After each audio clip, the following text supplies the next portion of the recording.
Happy Wednesday, happy Wednesday, happy hump day. This is the Dating Diaries, and I am your host, Christal XO. Thank you guys for joining. Hopefully, you guys are off to a great week. You guys know every Wednesday we meet here on YouTube and we talk about dating dilemmas, deal breakers, and disasters. And the Dating Diaries is one half of myself. And of course, the other half is Scorpio Moe. What up, everybody? Wind Down Wednesdays. How y'all doing? Wind Down Wednesdays. Yes. How's your week been so far? I ain't gonna lie. I feel like 5 days already. I do. I feel like it's Friday. Why is that? I literally feel like it is Friday. I had a long Wednesday. I'm tired. What up, Juicy? Hey, Consumer O. Hello. Thank you guys for joining us today. Man, we had a great Friday. That Ready to Love on Friday. Thank you, Druzy. That Ready to Love on Friday was chef's kiss, right? But I gotta say, I still just don't feel good about them taking a break on us. I think that's about it. In this new show in and thinking we're going to stay. I don't know. I don't like that bait and switch. I don't like it. I don't like, and I understand. I understand that they want to, they want to stretch out the ratings, and it's great that people are. I think this is the first time people are really, really excited and happy about Ready to Love for the first time in a long time. Like, it's just fresh. Everybody loves Philly. Shouts out to Philly for knocking it out the park. True indeed. But I think what they should have did was do like they did with the other episode, leaving out of Dallas, going and doing the other show related, taking the other cast members, putting them on one. Because then you're feeding our hunger a little bit. Okay, I see what you're saying. Like, they could have. Well, I just wanted us to go. They could have like put some breaks in there. Anyway, we're not supposed to be. I'm not my bad. I'm leading us down the wrong road. This is not Friday. This is Dating Diaries. Dating Diaries. Okay, we're gonna talk about that on Friday. We're gonna meet here and talk about that on Friday. But today, on Wednesday, we're talking about today's topic is red flags. When do you know it's time? A red flag is a sign to leave. Or when do you know, it could be something that you can work with. And before we get into the discussion, because I think this is going to be interesting, we all judge red flags differently. But I wanted to bring up congratulations to Megan Good and Jonathan Majors. They just got married yesterday. I want to clap, but I think it's fake. You think it's fake, really? Yeah. I ain't gonna hold you. I don't think. Okay, Karita, she says she's been watching for a very long time, and she decided to speak to everyone for the first time today. Give Karita a clap. We appreciate that. One of the claps. No, one of the claps on your thing. They on the other side of the studio. It's a whole. Yeah. Oh, damn it, man. I'm sorry. Next, I got you. Okay. All right. Karita, thank you for letting us know, because sometimes we think the only people watching are the people on the chat. Who we love, by the way. We love, right? Which is we're good, but we think that that's the only people watching. Woo! But okay. That to speak up. That's all. Right? Yeah, I love it, and I love to hear people's perspective. Don't be sitting there quiet, not sharing. If you got something to say, put it in the chat. Get it off your chest. Get it off your chest. And Consumer O, I thought you were new as well. I was just like, I've never seen that name, Consumer O. Welcome. Mo doesn't have any sound effects for us today, but welcome. Yeah, my bad. All right, Jonathan Majors and Megan Good. To me, this is a prime example of a relationship that the public, we don't know them, but we feel like we see a lot of red flags. We feel like we see a lot of red flags. Number one, they got together when he was in trouble. Yeah, with the Caucasian lady. With the Caucasian lady. And ironically, right before a lot of things happen, a rush of information has happened right before the wedding. I'm glad we're going there. Thank you. A lot of information came out. So first there is an audio. Well, first there was an acknowledgement that he acknowledged that he had been abused when he was younger, right? Michelle Smith says she can't hear. Can anybody else? Is anybody else having trouble hearing? If you're having trouble hearing, put an X in the chat because that's not good. We want you to be able to hear. Can you hear okay? I can, but I'm about to put my mic in now, all the way in. Okay. Okay. Plugged up. All right. Okay. Druzy says she can hear. I need to get a different mic for this room. But okay. So he came out and shared, I guess, in an interview that he had been dealt with SA when he was young, which is heartbreaking to hear. But I commend him for sharing that because I know there are a lot of people that have dealt with it. Hey, Tamika. Hey, girl. Yeah, you know what? Where's the juice? Y'all not gonna come in here with the jokes early on. We ain't even 8 minutes in. We are 7 minutes in. And where's the juice comes with the shenanigans. For her last name to be good, she makes some bad choices. I like that. So hey, all right. So he came out and acknowledged that he had dealt with some assault, physical abuse, and SA when he was younger. And then there was an audio released. After that, we were trying to digest that because that's a lot. And that obviously can lead to someone being troubled in relationships. After that, there was an audio release of where he acknowledged strangling an ex-girlfriend of his. The same lady that he was accused of committing the DV against that actually got him in trouble in the first place, which is when Megan became his, not knight in shining armor. What is that? That's what is that? Pay for hire date? Yes. But I want to ask. So, okay, so we hear that he dealt with abuse, and then we hear that he became an abuser, which is not uncommon. And then the next day, they got married. This has been like a 3-year process from when he was in trouble. At first, he lost all his endorsements, his movie roles. He lost. He did get it back. I also want to point out that he has a movie dropping on Friday, which makes this all feel very. That's all I'm saying. So I don't know, but I also want to say, do you think that, sometimes a person can help you get to the place that you need to be? They can be a positive influence on you, just like people can be negative influences on you. Okay. I think this may be his first public African-American girlfriend, because he was a fan of the others. It was more than one? Yeah. You showed me a photograph not too few months back. I did. I can see that. So he's referring to I show, because we've talked about this offline. So he went through a level up, right? Jonathan Majors went through because at first he was really small, kind of funny looking, really funny looking. And then he started to lift weights, and almost, I guess, from what we see from the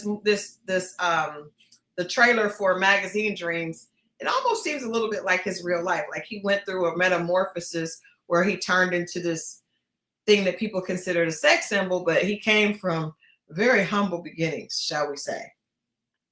Yes, we. So I was also very interesting. That case had a lot of interesting things. One being he told the Caucasian lady, as Mo says, that he needed a Coretta Scott King by his side.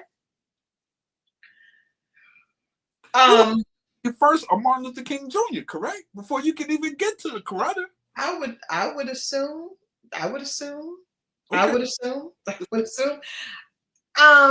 But Megan came in and she says that she is happy. No, you know what, the Haitian Empress, ma'am, don't come here with this, with these foolish allegations. Okay. She says we're traitors. She says, hello, traitors, Christal and Mo. Is this alive or are we being treated as manure? Pre-recorded session. Oh, wow. Friday's indignation will not soon be forgotten. And you know what? Don't even listen. Okay, ma'am. Moving on. Even talking to you about it right now, obviously you know the answer to that question. Right. Okay, all right. The fact that I've read that foolishness, ma'am. All right. So Jonathan went through these stages, went through his level up, got popular, still had a Caucasian girlfriend, right? And then he was at the height of his career and they got into a physical altercation, allegedly on both sides. And he lost everything and was potentially going to jail. And he managed to beat the case, but Megan came in and was by his side the whole time. Like, I mean, she was smiling, looking as fabulous as she could. She's a beautiful woman to me, just very beautiful, naturally very pretty. But so for me, I let me ask you as a man, because Where's the Juice says, Mo, what is it with the white women? Can Mo break it down? No, I cannot. I mean, from what I hear, the guys that indulge, some of these they grew up in certain environments. Just like if you had the white girl that grew up in a Caucasian woman that grew up in an urban neighborhood, in that environment, she tends to feel like, that's what she grew up around. That's what she likes, her taste in music, so on, and fashion, so on and so forth. So a lot of times it does go that way. Yes. A lot of times it's, they say, what are the saying they say now? Love the people that love you, or whatever that is. Love who loves you. Right. Sometimes they're the ones who step up first. You might have a guy like this brother right here who might not have been where he wanted to be physically, right? And he got overlooked. And then somebody saw something in him and it made him feel good. And he says, oh, they don't pay attention to me, but they do. Yes. And it's that gratification, and you start to tend to look in that direction. And it starts there a lot of times, and we kind of overlook that. Like, we see like he was but maybe he was younger, he wasn't getting looked at like that. I'm certain. I saw the pictures, and would you have gone out on a date with him? I probably would not have. But but this is the thing. Everybody goes through that, right? Everybody goes there. We all have a point in our lives where we might not have been as attractive as at some point, an awkward stage, right? And there's nobody that is, some more awkward than others. So you want his seemed to be severely awkward. Yeah. His was severely awkward. But my question, I guess I'm trying to get to is, do you think that the love of a good woman, can help you get to a better place in your life? Do you think that? No. 1000%. That's a no-brainer. That goes for both. Yeah. Okay. So maybe our good sis, civil rights appeal. I'm not gonna do this. I'm not. Yeah. I just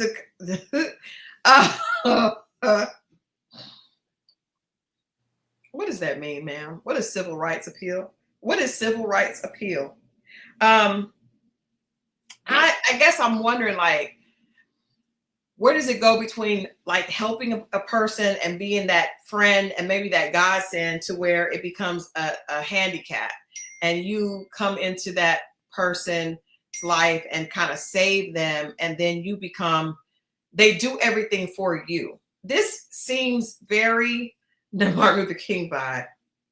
This does feel, y'all are full of jokes and we're being serious. It just feels very much like Megan is the savior. And maybe he needed it. And maybe that is what a husband and wife should do. I think, opposed to in the clips they showed of her, them coming out the truck, the town car, whenever the incident happened, they show him walking around the block. Could it be perhaps Megan was his piece? It could be. It could be.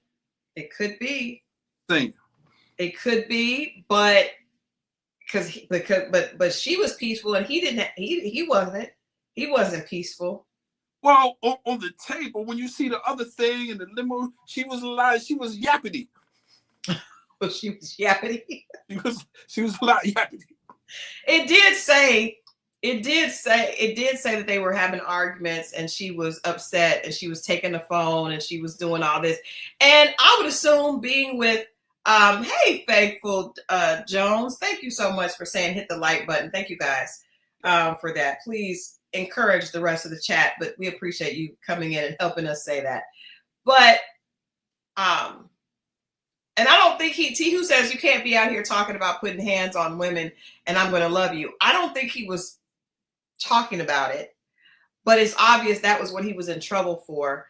Megan did seem to come in and really help his case because she was with him at every court hearing date. I mean, she was arm in arm, beautiful smile, locks on point every single time. Thank you, Velma. And I don't know. So for me, I wonder, like, is this love or is this her need to save someone that needed to be saved? It might be I don't know what's the female version of knight in shining armor. I don't know. That's what I was trying to come up with. But at the same time, I really think this is manufactured. I think people. Why do you think it's manufactured? Well, what's really making me think that now is the timing of everything in the last few days, between the tape being leaked, between him saying the stuff that all of it. Now the marriage. It just seems super coincidental. Now we're trying to sell a movie because you understand this. If the movie flops, they're going to be like, see, he's not bankable anyway. Mm-hmm. Yeah. Yeah. So, you know, and then if we can't, we might have lost the Caucasian people or the white audience, but we got this sister that comes in and she, you know, I don't know, man. It just seems real. I mean, only time will tell.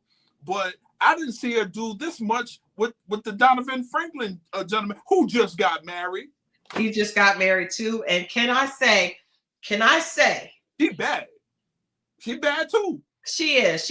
And she, but the funny thing is the movie comes out Friday, Haitian Empress. The movie comes out Friday. It's Magazine Dreams. I actually want to see it just because I just want to see it. I'm nosy. No, black. Because of support, but do you think the other people want to see it? I don't know. And that's another thing. He leaned fully into the black audience. And a lot of times we have said that, you know, we get tired of being black women get tired of being when things go bad, then you want to come over to the black audience and the black women and before that you weren't really checking for us. And then something goes wrong and you want to come over here and now you're so excited about us, but that's what happens a lot, specifically with black men. I remember there was a show, I don't know if it was NAACP Awards or it was some show, and Iyanla Vanzant gave him a hug and he broke down in tears. It was actually very moving because we also want to acknowledge that when a person has gone through trauma, just because they become successful does not heal that trauma. And so I just want to, I feel like we need to give him grace because if he was molested when he was younger, as this interview suggests, then he probably was holding a lot of pain inside, right? And so Iyanla reaching out to him and different people in the community, specifically Black women, could have helped heal a part of him. It does seem like Megan has done that. He has a big smile on his face whenever he's with Megan at this point. You know what I mean? So I don't necessarily think the relationship is fake. I think that we're talking about Megan Good, who's been an actress since she was a child. Yeah. Look at Friday the ice cream scene. There she go. That's her first movie. Everything she does is she knows the movie world. That's all she knows. When she was with Devon Franklin, they were always out on red carpets. It seemed very strange. And I just want to add into this. Everybody was like, because he was a pastor and an exec. And then Megan has a very sexy image, right? That's just her. She sells sex. Not that she's doing it on purpose. It's just how she's very sexy. She exudes sexuality. People had a problem with him being with her, and she was still dressing very provocatively with him being a pastor. The interesting thing is, so when they divorced, everybody said, okay, they were unequally yoked. He went and got a young lady that dresses the same exact way. She's equally as provocative as Megan. Yes, he did. He got it. But I mean, he's no. I mean, well, I'm not saying anything wrong with them. I'm saying people talk and they thought, oh my gosh, she's not good for him, you know. But no, that's what he wanted. He preferred a woman that exudes sexuality. Maybe the story I've been hearing about some pastors lately, boy, they're human too now. Of course they are. Where's the Juice says Megan Good looks like she smokes Black and Miles and May. No, well, she definitely smokes Newports, and now I'll tell you that story later. She smokes cigarettes for sure. I do, but I will say this: when I worked with her on a couple of projects when I first started, and I will say that she's one of the people that looks exactly like she looks on TV in person. She's equally pretty, and she's very sweet. So I was Earth. Like she'll take, like she's super down to earth. She's super sweet. So I have nothing ever. Have never heard anything negative about her as far as her personality and how she interacts with people. I know her sister. Actually, media trained her sister when her sister was in the group. And the girl group. She just had a movie come out that was interesting. But point is, maybe two souls. Maybe his soul needed her and she helped him heal. I hope. Say it again. That she did. Okay. Anyway, you guys let us know what you think. I think the marriage is real. I think that because she comes from a Hollywood background, all she knows how to do is stuff that is it feels very staged. Kind of like Usher getting married right after the Super Bowl, right after his Super Bowl performance, coming off stage and getting married. Like, what was that about? But maybe that's how he does it. Maybe he does it his way. Exactly. I think the relationship is real, but the wedding is not real. Okay. Well, I think the wedding with them is real. He was on Sherry Shepherd this morning, and he talks about. He doesn't seem to be. I don't think that he's a calculated, strategic person. You're a publicist. You know how this works? Say it again.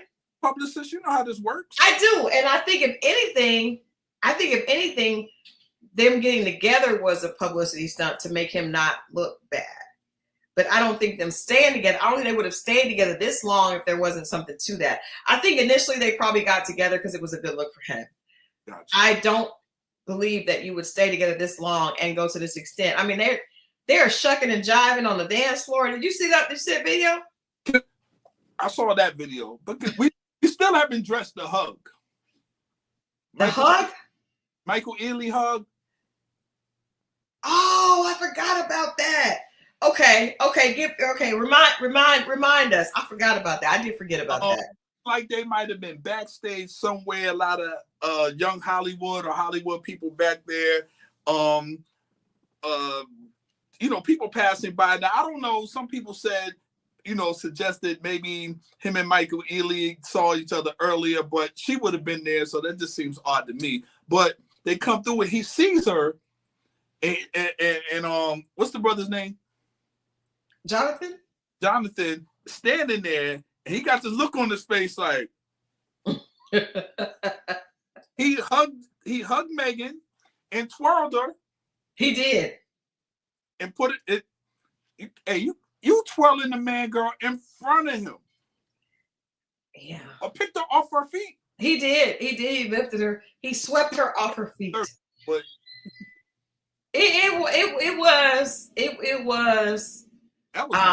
was strange. Love is Mimi says Jonathan didn't seem sincere on Sherry when talking about the marriage. Okay. Thank you. There we go. All right. Maybe sometimes my hopeful romantic energy gets in the way of me being objective. If they're doing this all to sell this movie. Hey, they done worse than this to sell movies. Yeah. They have, but I'm just saying Megan has gone from dating 50 Cent to Devon, a pastor, to Jonathan Majors. She also has no type. She and Cynthia Bailey have no type. What the? Why you just throw Cynthia in there like, wait? Cynthia got it straight. No. I said because I made a comment because Cynthia was out dating this young Jamaican artist. But I told Cynthia when I interviewed her on this channel, I was like, you do not have a type. Leon, Peter, the sports commentator, Mike Hill, and now this Jamaican, she's all over the place. She's all over. And what was her response? She said she don't. She's always trying to shade her, but she said she don't have a type. There are a lot of women like that. You guys let us know. Do you have a type? Put a 1 in the chat if you do. Put an X in the chat if you do. Put an O in the chat if you don't. I definitely have a type. Mo has a type, even though he says he does not.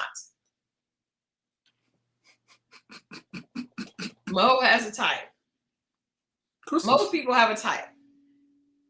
Okay, Marriott, you don't. Okay. I see. They don't have types. They say that, but when they walk in the room, you know.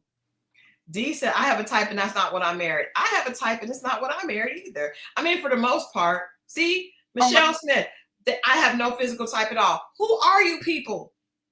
Y'all just out there shopping and don't know what you want to put in your bag. I think, okay, let me be. I have a type, but then it goes from here to here and it's you deviate sometimes. Yeah, absolutely. Oh, yeah, the wrong time. I don't really see you deviate. That last one. No, I mean, it all kind of fits in that same thing. No, her body, but not the rest of it. Yeah, it did. Talk bad about that lady. But anyway. It did. I've lived in too many countries. I've lived in too many countries to have a type. I'm not mad at that. Go on, Michelle Smith. All right, before we get in, let's one more celebrity couple besides Jonathan and Megan, because that was just trending today. Teyana Taylor and Iman Shumpert. Oh boy. A crazy example of all's fair in love and war. You never know what someone will do until you end up on the other side of a divorce. You could be the most loving couple, the sweetest, cutest, and somebody file divorce, and it's like the War of the Roses. Y'all remember that movie? Yeah. Do you remember that movie, War of the Roses with Michael Douglas? And man, that movie is so true. You do not. It can be love. It's a thin line. I don't think it's so much of the divorce as opposed to what people are trying to get out of the divorce. Big difference. I'm sorry. Where's the juices on fire tonight? He said, no type, but you can't be super light skinned. I had a bad experience with a Jasmine Guy type, and I ain't been right since. I can see that. I understand that. It's not the skin tone, sir. Yeah, I don't know. I think it's the bad legs part. I think it is when the love turns to betrayal. When a woman feels betrayed. When a man feels betrayed. But see, that's my problem with her statement when she got on. First of all, she got on with her hair up like this, talking about finish getting her back blown out. It already happened. We see what's going on. Why would you get on there? See, that was a jab at him once again. That was a jab. And I think I will go this far. I think her going with Aaron Pierre is a jab. Right. I think she operates like a gentleman who is trying to pick the finest girl in the room to show up with to make the other girl jealous. Now, is the And assumption he would be the finest guy in the room. Just saying. He's the back blower? Aaron Pierre? Yeah. I think so. I would hope so. Okay. I would hope that for her. D said, I don't believe he's with her for. I think she's just playing. I think it's a publicity stunt. That I do think is a publicity stunt. But I think she's insinuating. I think it's yes, Mufasa. I think it's a publicity stunt because there is no black man right now that is getting more press and more attention than Aaron Pierre. Every woman, he is every woman's type. Now, you just got finished saying about until what was the last statement you made? It goes well when the people and it starts getting out there, because she made a statement about how to get out there and people getting messy and so on and so forth. Well, she said that it didn't have to get out there because she did not. She actually tried to keep the divorce on the low, which makes me believe he was the one that was hurt. I don't think he was hurt at the divorce, but you see what got taken. Like when she was like, "Well, I'm not trying to." Like I think he was hurt about, because if you see what got taken out, you'd be like, "Geez, that's a lot." And for the amount of time that they were in, and she kept saying, "Listen, I don't care how many movies she was in and what that kind of money." Well, I have my own career and I've been in stuff since I was 16 years old. You wasn't getting that paper. I mean, she's definitely doing well. I don't think it's the money with them. I do think he was hurt. I think he was hurt from the fact, because did you ever see them together? Yeah. I said, yeah. I thought they were just like, they look like they got a daughter that looked just like her. They look like best friends. Is what I'm saying. They look like best friends. But I think that he wasn't expecting her to treat him that way. So I think he went, because I mean, why? Whoever goes to the public is the one that's hurting. Your panties are showing. I just think and that could be true, but I think the hurt comes from, listen, in these situations, how these ball players, let's say he's not playing no more. Right. They don't lower that money. These are how these guys, it's already, bad spending habits, so on and so forth. And then you got to give up all the stuff that you gave up. I don't know why one person needs all that. Like when she got the house, it was crazy. But let's just say, okay, but when you stop making that kind of money to maintain all that and you're not league no more, they don't drop it. This is how a lot of the guys in the entertainment business, it's not the divorce, it's just that they never change the amount, and they have to deal with that same amount as if they were still playing. There's no adjustment. That's true. That's true. One-time pay. So if they're not consistently taking, she just got one time paid off, if I'm not mistaken. Y'all can But there's a lot of properties and all that. But she's, according to her, she said that she brought a lot of that stuff into the relationship anyway. I would like to see what her income was before that. I don't know about that. You don't make more than Gabrielle and Taraji, and for what I know, well, she's not an actress. I think with the mute, what does she do? But the fact that you even got to say that, like she's a personality. She does concert art. She does art direction. Sitting up here making shit up. No, she does with concerts. She's like the director. Don't do that. I don't like you do that. She is the art director for concerts. I do know that. She's like the art director for Soul Train. No, but who's the girl? That won't probably work. She's been contracted for choreography. She is an actress, but we don't want to act like. Let's don't act like. She's not. She's not. She not. But she is a good choreographer. somebody's concert she did the choreography for. I don't know if that's giving her millions. I did like her album. Her last album did well. She did a collaboration on those Jordans with Dapper Dan. She's a very fashionable chick. I don't know. I'm struggling. Man down. Man down. Man down. Summer Walker. Thank you. Thank you, Miss Ty 28G. It was Summer Walker. She's a creative director for Summer Walker's tour. Again, I don't know how that's going to help. And maybe Lotto as well. Tours end. So does that. Tours end. So does that pay. Sure, it does. It does. And I was going to say Normani, but that was a long time ago. That single was a long time ago. I know she's making money, but no, Renee, his money is different as a ball player. I don't know. Oh, damn it. Because I just feel like because she had a movie. Which was good, by the way. It was good. She's a good actress. I mean, she's very talented. I think she's a jack of all trades. She is. Her mama ain't have that much money, C Boogie. Don't do that. She did, because when she was on MTV Sweet 16. That's why I first saw her. Yeah, she was.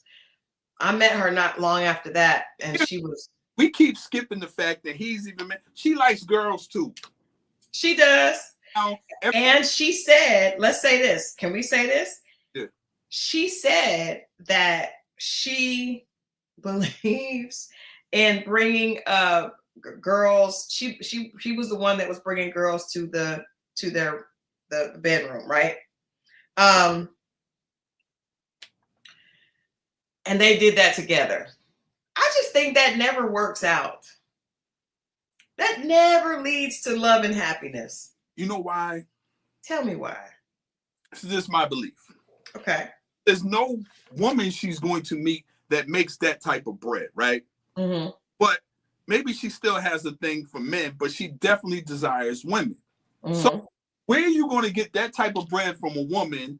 A lot of times, not saying that women can't make that type of bread, but it's not as many. So my point is, they always blame the man for the breakup, and there's other celebrity situations I'm not even going to get into, but the fact that she desires, maybe she really wants to be with a woman, and she can't really totally commit and act right. She can fake it in the beginning in these relationships, and a lot of times we blame the man, and people like, he did that. Well, she really makes it difficult because she wants women. And then we blame. See, I think she's the man in the relationship. I think she would be the provider. If she was in that type of relationship, the problem. Right, but even the way she was talking in her live, she was like, "Yo, I mean, she's very." She got stud energy. She has stud energy, the kind of energy that you remember from your experience. You got to clear that up, because some people don't know, and I think they're gonna think some stud tried to take me down. We'll get back to that story one day, but yeah. Not trying to take you down. Anyway, all right, let's get to tonight's conversation topic. We've dawdled long enough. Tonight's conversation is about red flags. When do you know? How many red flags does it take for you to stop dating someone? Right? Dating. Now, marriage. Ideally, you wouldn't get to marriage if there were too many red flags. But how do you know when you're dating a person if something is a red flag, meaning go? If it's a red flag, meaning let me keep an eye on this. If it's a yellow light, like slow down. How many licks does it take to get to the bottom of a Tootsie Pop? How many red flags does it take to end a dating situation? Give us a situation, Mo, in your past where you saw something and was like, yep, this is a red flag that I'm going to stop. I'm going to halt and go the opposite way. Well, I had one not too long ago where just having a conversation with a woman and we kind of disagreed on something, and I was trying to make my point. She was like, no. And she was like, no. The third no was like, no. Shit. And when she did that, it was triggering for me. I was like, whoa. Like that anger, because before she was sweet. Yeah. But when, you know, she didn't agree with what I was saying and she was saying no and she wanted me to stop, it was just real. The no, I don't know. It still echoes in the back of my head. It was like a rageful no. Yeah, and I was like, where did that? You know, because we had conversations on. She had problems, like even what we're talking about now. She just had a lot of problems with men's point of view on social media, Kevin Samuel, so on and so forth. And she didn't, you know, she wasn't understanding or compromising to anything. It was just all. And when we were talking, that no, it made me fall all the way back. I was like, yeah, it was triggering because I remember, you know, yeah. But that one no was like, yeah, I'm good. So hold on. Haitian Empress says, if I smell or sense broke energy, I am out. All right, let me ask you this question. Say you meet somebody, because I get that we all want someone that is doing, you know, that is able to take care of themselves. And if you're headed towards marriage, you want someone that could potentially, you know, take care of you. But what if you meet someone and they are doing great? And then as you guys are dating, this economy is crazy. Nobody is immune from change. So say you're dating, so you meet somebody in January, you're dating, and by June, they end up just losing their job out of the blue, which a lot of people are. Do you guys know there's like a lot of people are being laid off in the post office? Like it's a lot of layoffs happening around the country. So say you're dating someone, they're doing great, and then they lose their job and their situations change. Haitian Empress, Linda, you guys let us know. What do you think at that point? Do you abandon ship? Do you break up with them? If you're just dating them, you're not obligated to them, right? But if they are all of a sudden put in a place where their finances are in question, what do you do? They become the red flag down the line. How do you deal with that? Because as a man hearing a woman saying that, and then you become it, and then it's like, dang, well, you know, you start to have your head down, you start to feel away, you start to feel insecure about someone you thought that invested in you and saw something, and it wasn't about all that, but it was nice that I did have it. But now that I don't have it, and you already stated that you don't like, I became your red flag. So I'm feeling away. And then I'm checking for you to check your temperature. And, you know, sometimes you can overread it and be like, you can get into something and you think it's because of your broke or you're in this bind right now. Right. And I think it's triggering, especially if you put that out early into a man, I don't date, and then he becomes that. I mean, how do you, that's tough on his side as well. It is. This is, I think it depends. I think there's a lot of different variables that are involved. Number one, how is the connection? How do you feel? Is this someone you actually could see your future with? Now, Marriott's situation that she has here, sometimes she says he told me his ex just married another guy and she was pregnant and he suspected it was his baby on the first date. Bye. Indeed, that is wild. Right. And he is trying to make you be in the middle of something. The fact that he was talking about it on a date meant that he was not okay. His heart was still there. That's crazy. I will say this. I had an experience, and Mo knows about this. I had an experience where I was dating this guy, and within a month of us dating, he had a stroke. Now, he was only 40. You know, this was years ago. He was 40 years old.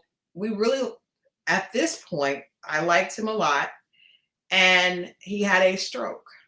And I remember calling him that morning, and everything was fine. I called him back because we would talk throughout the day. He didn't answer the phone, and I thought he was like, you know, on some BS, like, you know, his friend called me and said he was at the hospital, and I felt bad because I had suspected that he was doing something else. Come to find out, he had a stroke. So because I liked him, a lot at that point. And then I also was in a season of I had been single for a long time. So I was like, I just wanted to prove that I really had the ability to stay with someone. Now, the interesting thing was when he had a stroke, a lot of people were telling me, leave immediately because you don't know when a person has a stroke if they're going to regain their motion, their their abilities or functions or not. And they're like, it's not fair to you to be with someone for barely a month and then this happened and then you be bearing the brunt and responsibility of that. I was at the hospital every day, making sure that he was good, making sure he had his medicine. He was there for a while and thankfully he didn't have a lot of extenuating circumstances connected to it. He recovered pretty well, but he did have some issues. Now the crazy thing was I chose to stay. Even though there was this small window where I could have been like, hope you feel better. I'll see you later. Right. Cause we didn't live together. Now looking back on the relationship, I probably should have did that because this is what happened. I got so focused on helping him recover and being a quote unquote good girlfriend that I wasn't paying attention to the fact that we had nothing in common. He didn't really care about me the way I wanted to be cared about. And we were totally incompatible because I got so caught up in being a savior, right? So I ended up staying in that relationship. The stroke happened after a month. And after he got better, the relationship was BS. But I stayed in it because I felt like, oh, I just really committed myself to this. And sometimes when something goes bad, it can connect you. You can feel like we have a connection that wasn't really there. There really was no connection. I should have just said when the stroke happened, I'm out. Let me ask you this. Do you think it was post stroke? Because obviously there was something there to connect you in the first place. Then he has the stroke. And I know like I said, I don't think men get enough sympathy for anything. But, and how women have postpartum and there's like if you have something like that, heart attack or stroke, you could not be totally you. And you getting over that, you're a stroke. I'm assuming he's about 40 at that time. Mm-hmm. And, that's probably shocking to him as well. Now, I'm not making excuses for him. I'm just asking, could that be such a thing? No, it wasn't with that situation. I think that we were just very incompatible. And I think because when you're dating somebody for a month, less than 30 days, you don't know, you're still seeing their representative, right? On both sides. So I think we didn't know each other. Once we got to know each other, we did not like each other at all. It was just crazy. So I don't think that it was because of the stroke. I think that he kind of probably melted a little bit because I was very overly willing to accommodate because I felt empathy for him, because of that.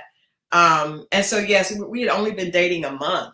But I would say moving forward, after that situation, looking back on it, I should have left because that's too big of a lift to deal with when you don't have enough skin in the game.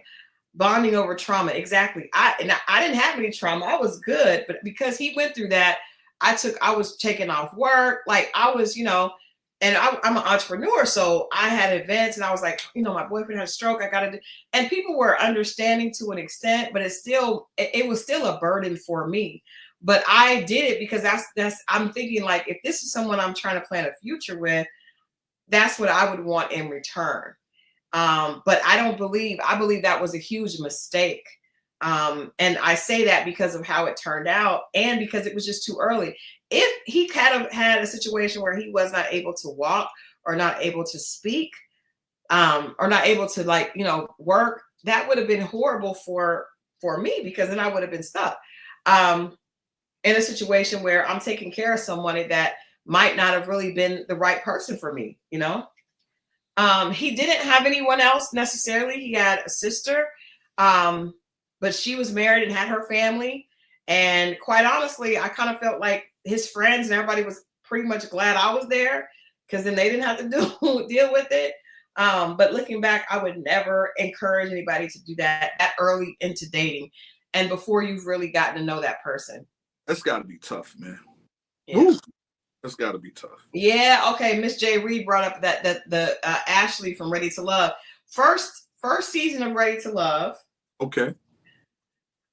Guy named Alex, a very attractive brother, ends up, says he has a trucking business and all this stuff. He picks this girl, right? He picks this young lady named Tiffany. He's not consistent enough for her. So she's like, I can't do this. So he ends up going with another girl named Ashley. And Ashley was the sweetheart. We met her on, you met her on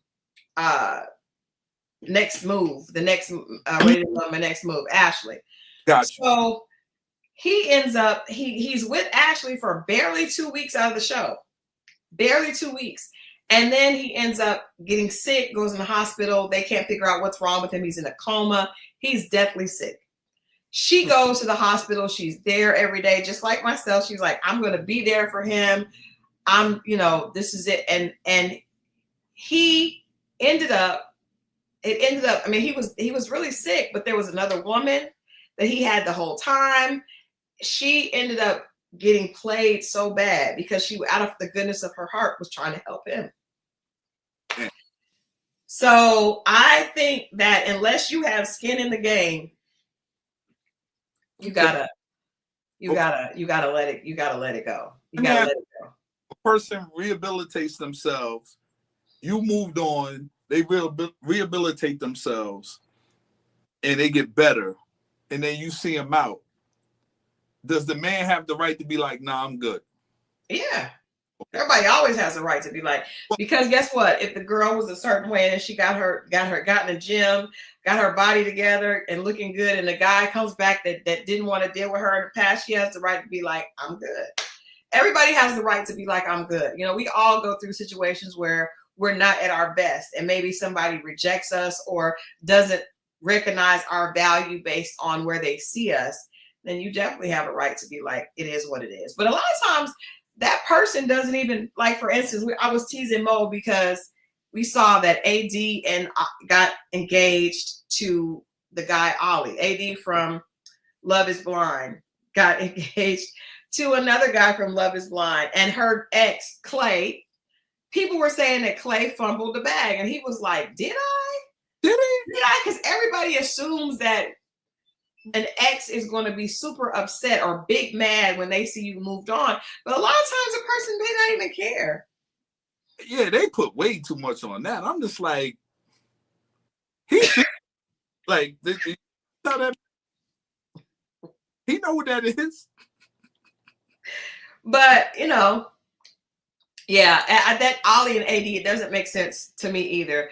I don't think Clay cared either. I don't think, but everybody kept saying, "Oh, he's gonna be upset. He fumbled AD," and he was just like, "No, I don't think he wanted. I think he made the decision for him."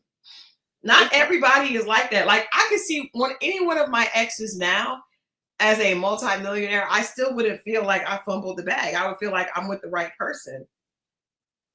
And I'm sure that my exes, when they see me, think the same thing. They probably, like, girls are going to the gym, be like, I'm gonna make him go crazy when he sees me. He may not care. I don't see how people. If I'm the one that ended it, I don't care about my old work. That's my old. I don't either, though. I may be like, okay, that's good for him. But there's nobody that I could be like, oh man, I fumbled that. No, I'm happy. That's like if your job fired you and then you wind up working with the competitor, they'd be like, oh, I should have kept her. What? Man, I'm good. Whatever. Yeah, I'm not. I think I want a lot of women to stop doing that. Stop thinking that you're gonna make him think that just move on. Something that happens though. And this happens to me a lot, and I don't like it. And this is why I say women attract women. I've had situations where I might know a woman, and maybe she had a thing for me. I don't know. Or maybe I don't know. Right. But she never expressed it or whatever. But I bump into her, and she has a friend. Okay. And that friend is like, who is that? And then now that woman the other woman, not the woman who I've known, is now calling me or reaching out to me every day. Like when they see somebody else has an interest or that you appeal to other people, it seems to be appealing to them. And now they're coming, you know. That's true. That's true. I do think people do that. Like if somebody sees one of your exes and talks and be like, damn, he's fine. You kind of be like, I could have it if I wanted it. Like, could you? And now they reaching out and stuff like that. I'm just be like, yo, what the? Yeah, I mean, sometimes I think you see the value through someone else's eyes, and you be like, wait a minute. I don't like that. That is ego. Hey, that's true. That is ego. That is ego. Now, we're not talking about people going back. We're talking about somebody that let it go, like Clay. Clay let it go. He turned her down. That's what I keep right. She didn't turn him down. He turned her down. And then I don't believe, this is just me. I'm just gonna say I don't believe Ollie is serious at all. I think he's unserious.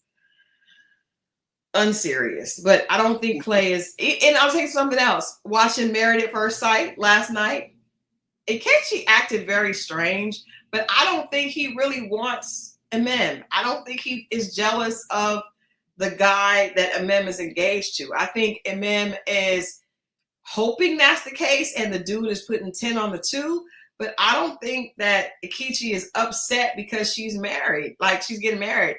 I think, and he said it, he was like, that's not going to last. Not everybody is like, is upset over you moving on. Some people are probably glad that you have moved on so you can stop talking about them. That part. I've heard guys say, I really wish my baby mom would get a man. Listen. Hey, I was one of them at one time. I was like, she gives me an easier time when she got somebody than when she don't. I've heard a lot of men say that. And the girl be like, he just mad. What he gonna do when I get somebody? He gonna be upset. Girl, he not. He gonna be happy. He don't care. Please. Oh, you don't have to do it like that.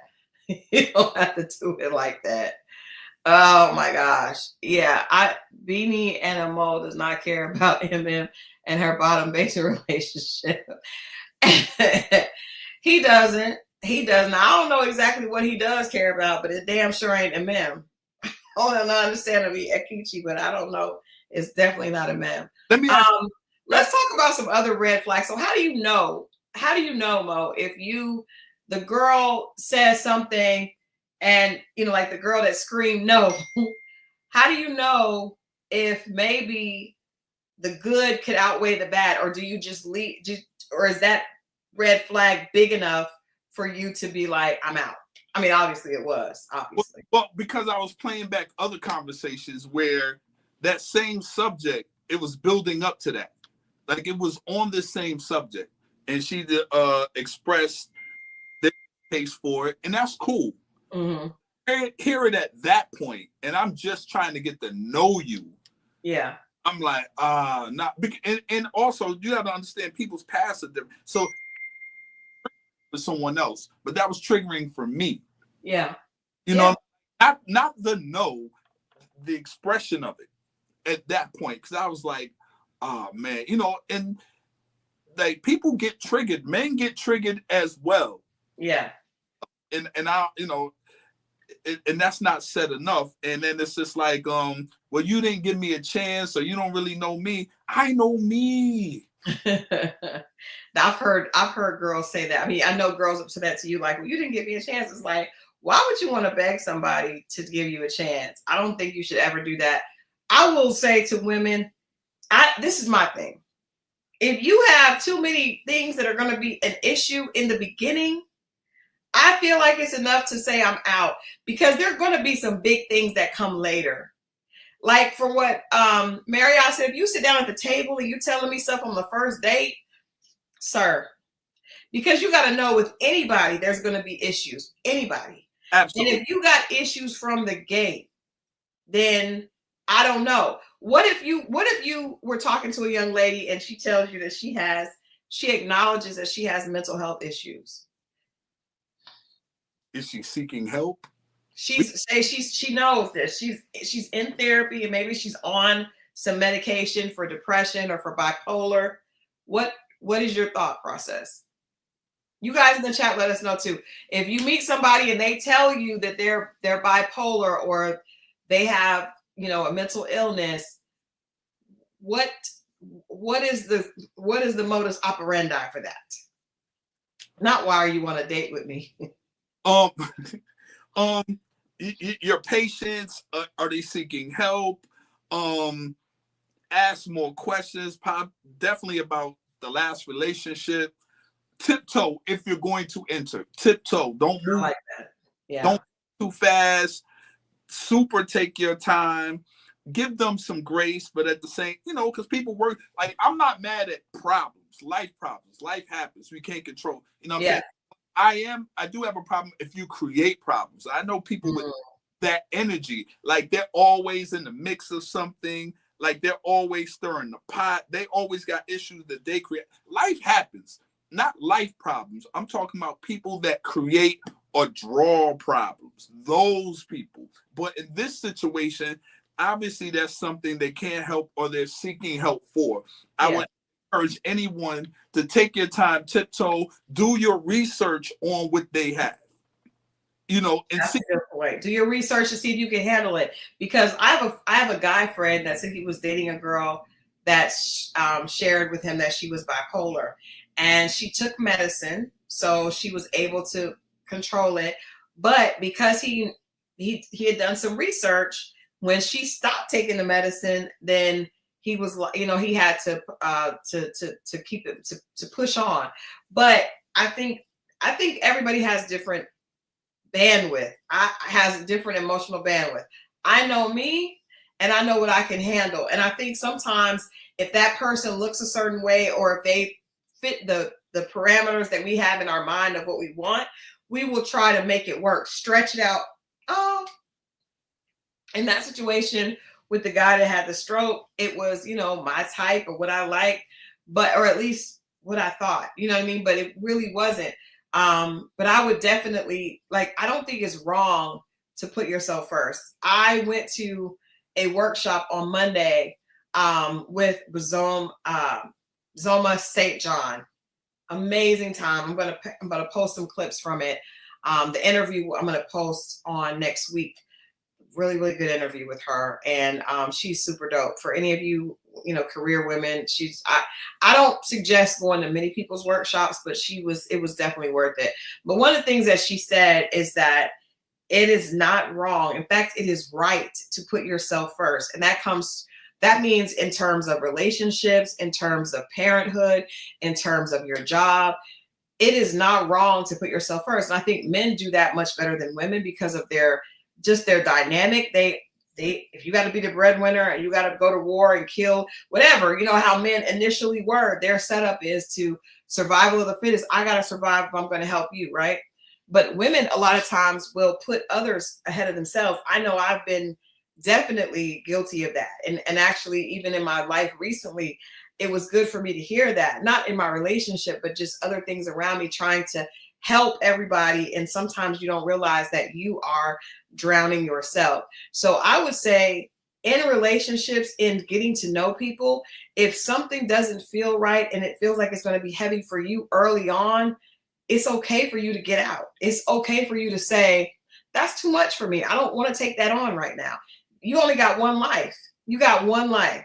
And if this person dealing with their child support and I cannot take that on, sir. That's between you and your God. That's between you and your God, and go and ask him for help. I'm not that.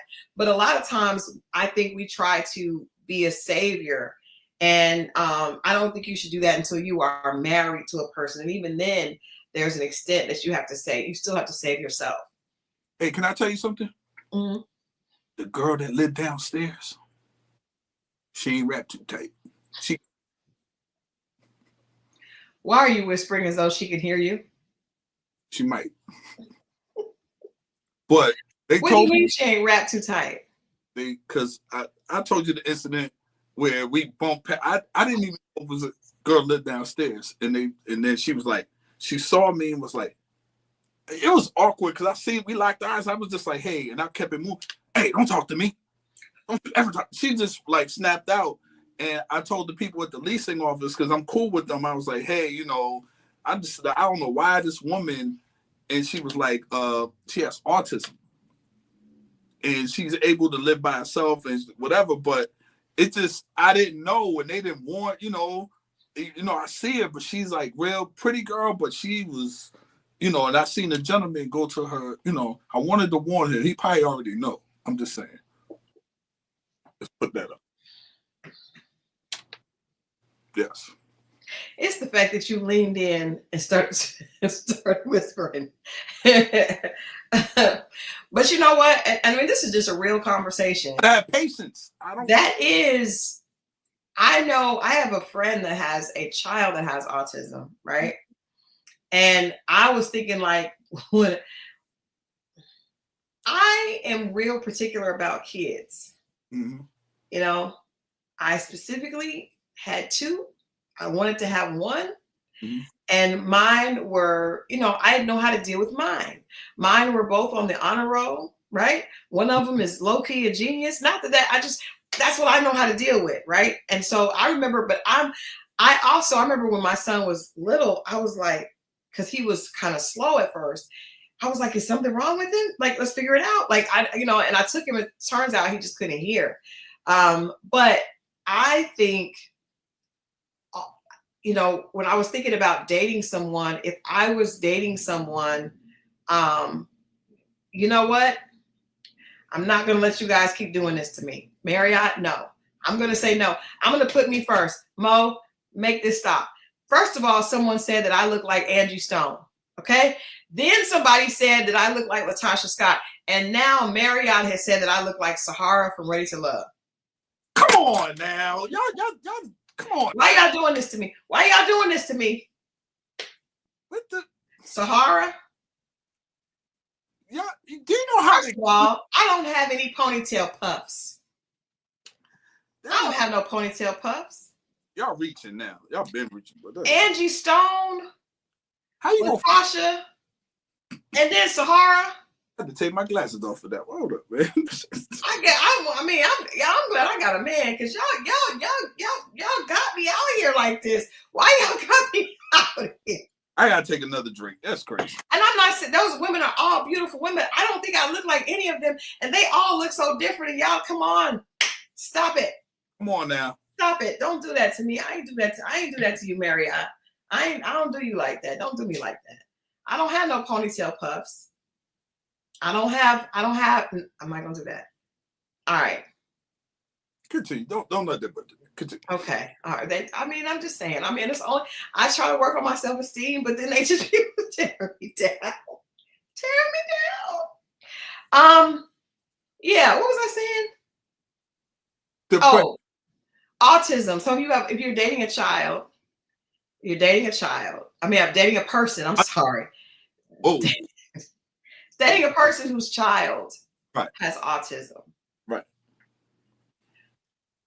I might be able to do that. I think I did do that. That's a heavy lift. It depending on what it is. You got to know who you are. You got to know who you are and what you can handle. Because if you're talking about a future, and that person, like I have a friend whose child has autism, her child will never be able to live on his own. So that means you come on to something like that, you're a part of that package. You got to be honest. You do. I can do that though. You could do that, even if the child would never leave. Yeah, I can do that. That's not okay. You're a good man. It's a good man, Savannah. I could do that. Okay. All right. See, I'm saying everything. No, I didn't mean a child. I threw me off with the Sahara thing. I was like, come on now. I'm not gonna take this abuse anymore from the chat. Yeah, y'all bugging with that. Y'all bugging with all of them. Angie Stone, Latasha, or Sahara? That is 3 different extremes, and none of them match. None of them match. I just think they'd be effing with me. But yeah, I think you got to just know what you can handle. I dated another person. It's okay, Marriott. I just asked you not to do that. Don't do that. Another person whose mother, they were taking care of their mother. do that though. Huh? I don't know if I could do that unless if something happened to the mother down the line, the relationship, and then the mother came with us. I could do, but in the beginning, knowing that, I don't know. Yeah, I mean, it's a lot. So in my situation, we've been married for 5 years, and my mom now lives with us, and my husband's mother, she has Alzheimer's beginning stages, and I go and sit with her once a week. So we are very entrenched in our families. Like, it was not, we got married, but when we have children, there's grandchildren, it's a lot. It's a lot. So it's like, but with him, I knew I would, because our connection was so great and our compatibility was so great.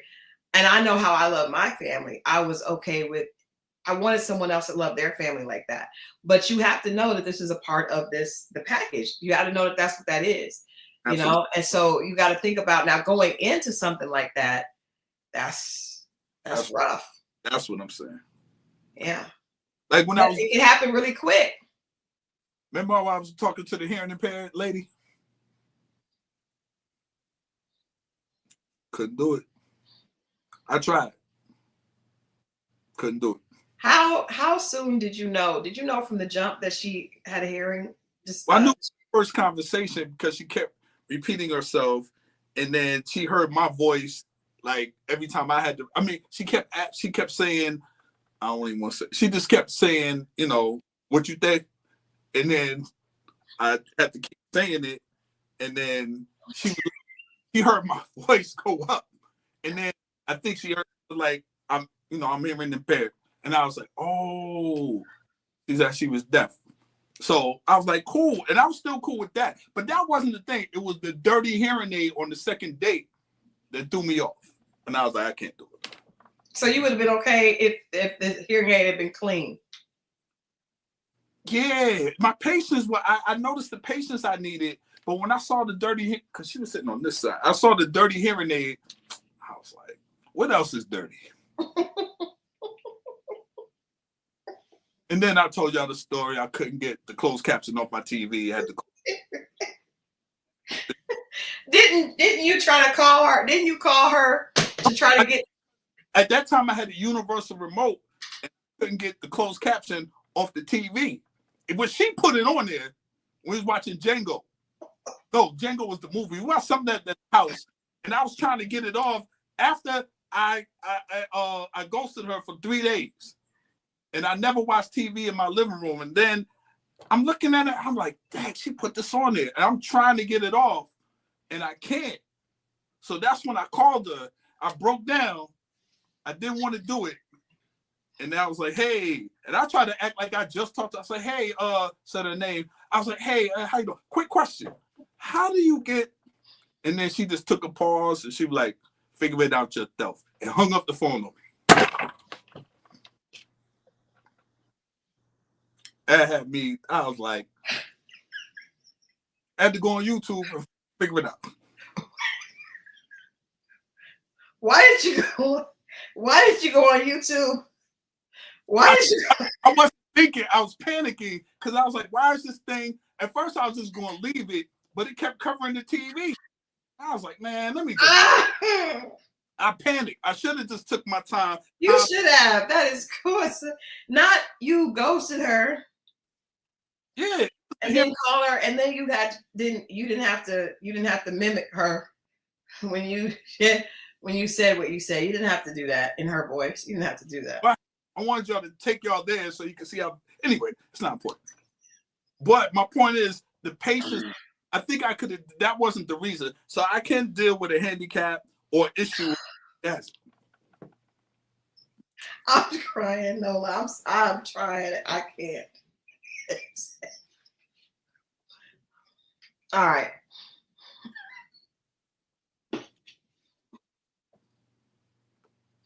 Mo. So okay, with the red flags. So is it one red flag and going, or is it like depending on the fear the red flag is? I'm trying. I think it depends on. I feel like it depends on the connection and how glaring the flag is. Mm. If you have, if you find crack cocaine in their bag, they could be like,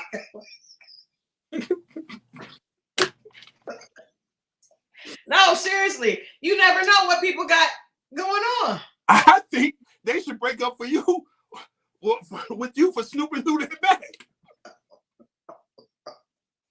No. You know what? And I hate that. Can we just, not to take a pivot, but this has been a wild night and I'm having trouble trying to get myself together. But I don't like when men say, when a woman finds a man cheating in his phone or something, and then he gets mad at her because she snooped in the phone.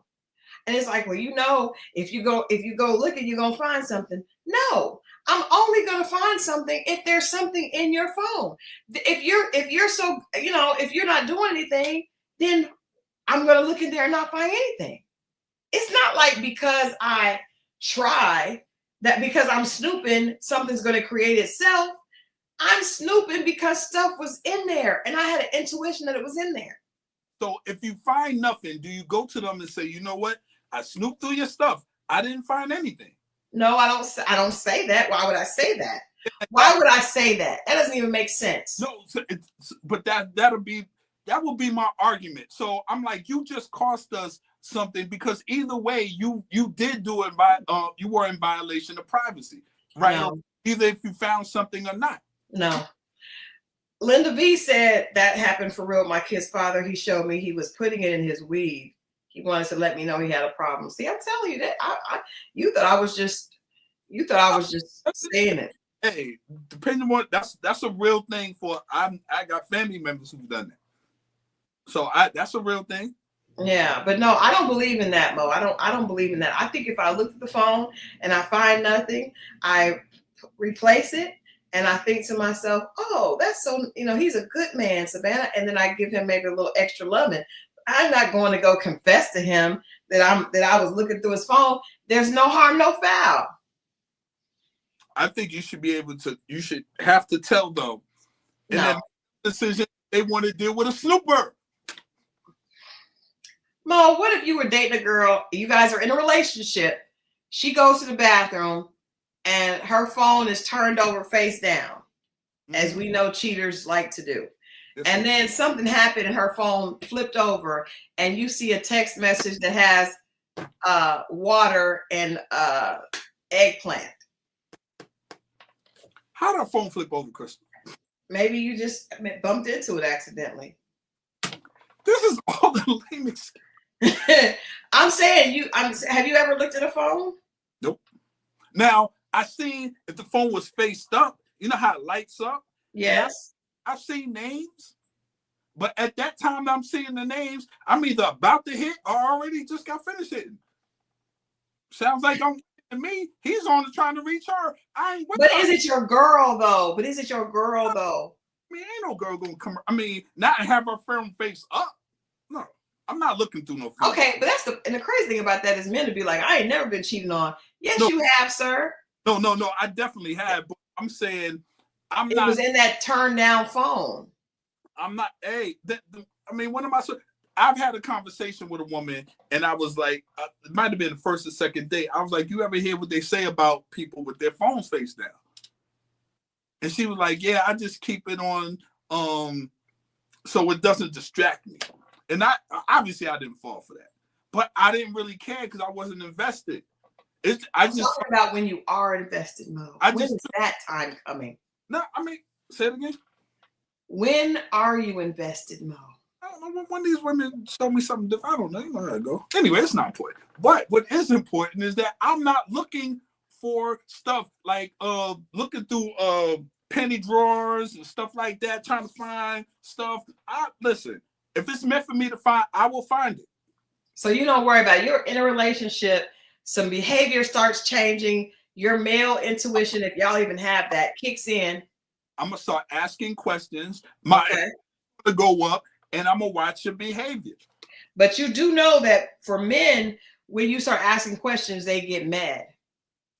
Yeah, ask me questions. I'm tired of why you always gotta question me. Once they do that, then I know what it is. Say no more. So then what do? I fall back. You break up?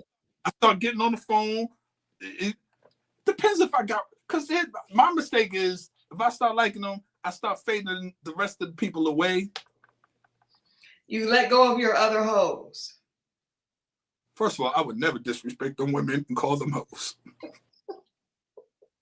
But what I do with them other people, listen, if y'all ever received, I'm drinking now, so I'm telling the truth. Listen, if y'all ever got a call from me late night, I'm just going down figuring out who's available.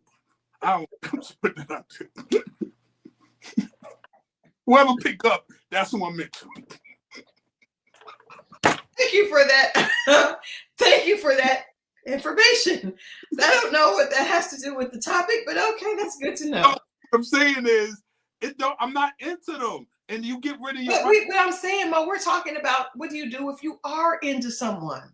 If I move forward until I see something I don't want to see, or that rubs me the wrong way. So I'm asking you, if you're in a situation that you like the person, yeah, and then you start to have a feeling that something ain't right, you're not gonna look at the phone. Nah, man. Nah. You're just saying that because you're no, because you know what happens. You know how people show you stuff on their phone. Yeah.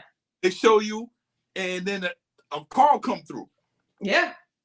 And then I would just remember the name. And if it ever comes through in the subject, because women often telling themselves, I was with, like when women are with and moving around with other men, or they happen to slip and say certain things, when it's a woman, they say names. When it's a guy, they say my friend.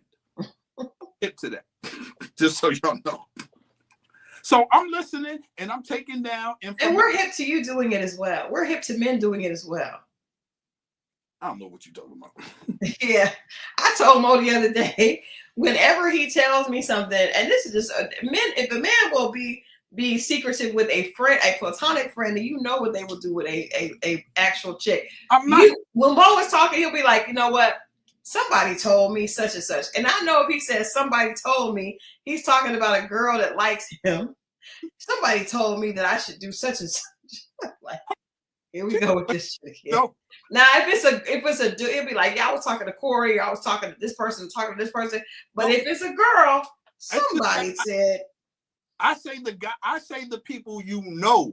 Other than that, what's the point of saying them? If no, I don't know them. I don't know the people at your job, but you tell me their names. You say somebody said, God, it's not just a girl.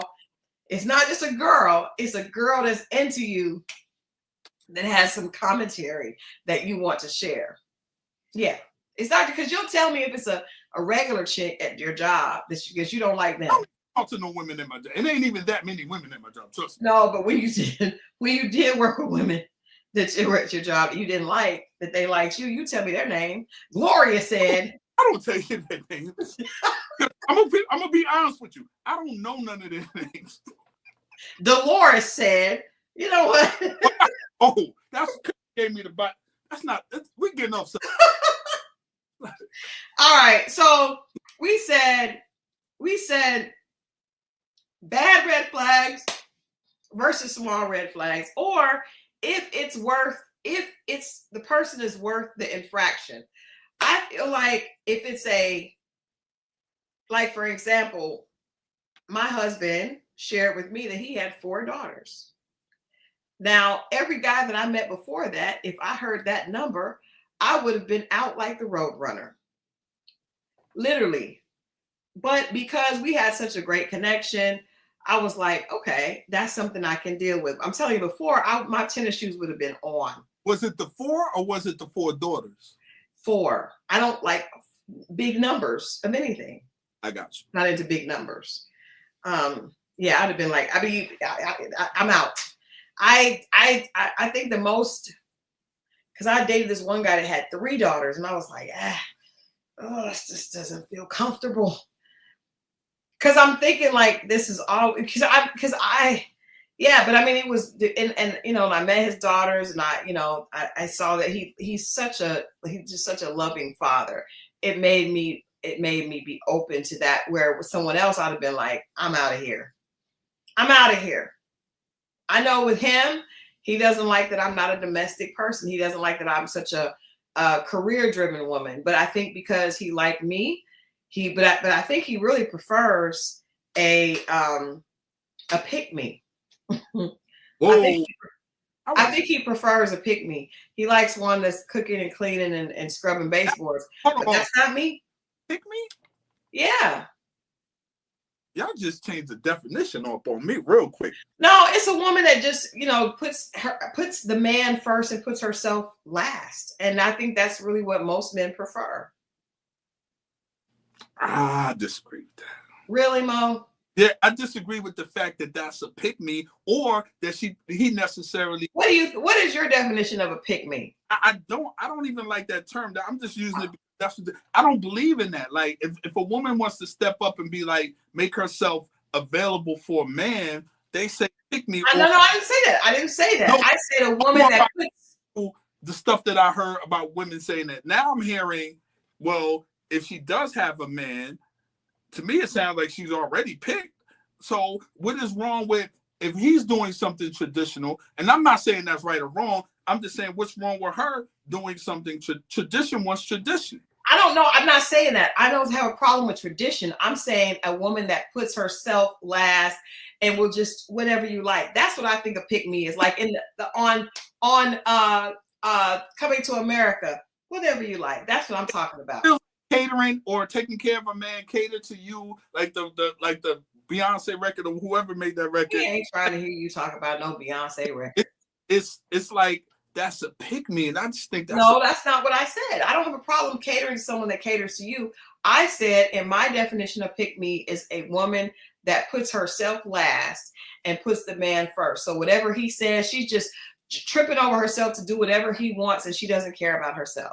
That's what I said. Pick me. Any women like that? There are a lot of women like that. The world is full of them. Okay. You know some. Do I? Yeah. The one that told you, just please, can you think about this for 48 hours and give me another chance, please? That's a pick me. Why you always putting salt and pepper on? Because you tried it. You're like, I don't know no woman like this. Yes, you do. He just said, listen, here's what I'm gonna put out to you, and you just take a couple days and think about it. That's not true. You told me that she said give it 48 hours. That's a couple days. What?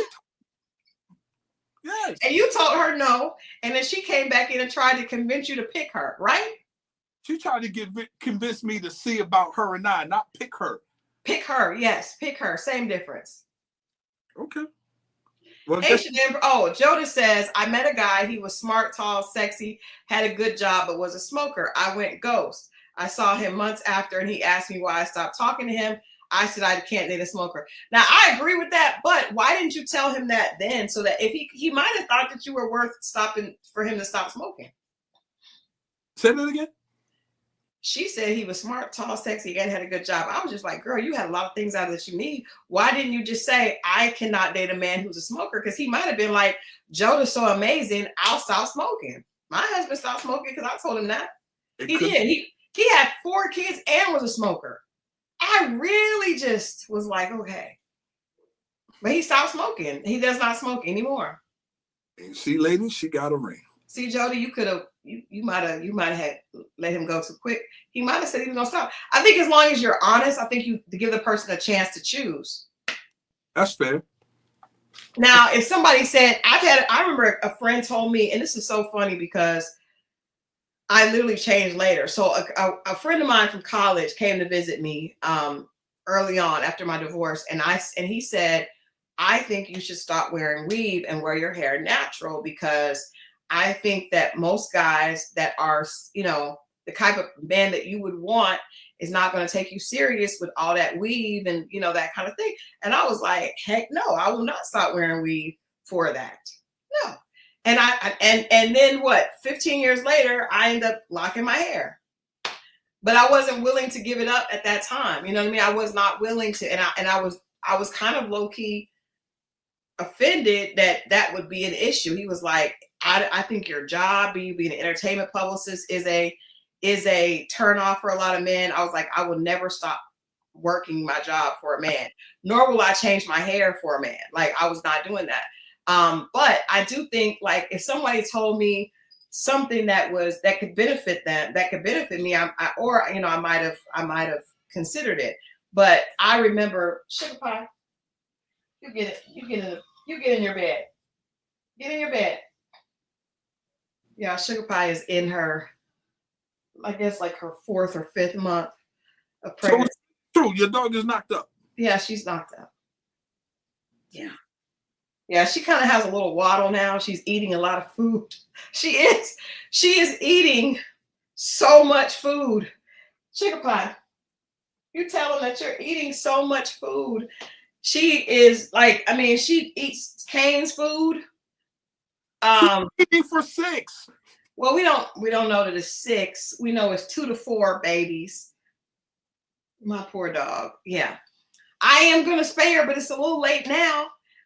The dog is still, the babies won't be here until like May.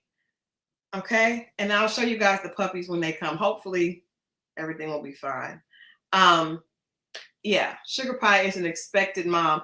The baby daddy has been run off. Adrian has told his owners, please keep him, because he was sleeping on our porch. What kind of dog is that? A Chihuahua. Oh? The dog that is the baby daddy is a Chihuahua. Okay. And this is a mini poodle. Sugar Pie. Interesting. Okay. It is. It's very interesting. It's really bad.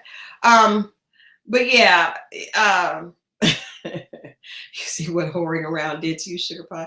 Girl, she's miserable. She got a little waddle now that she's eating early and late and using the bathroom in the house. There's all kinds of bad things happening over here. Sugar Pie is a baby mama. Come here, Sugar Pie. You want to say hi?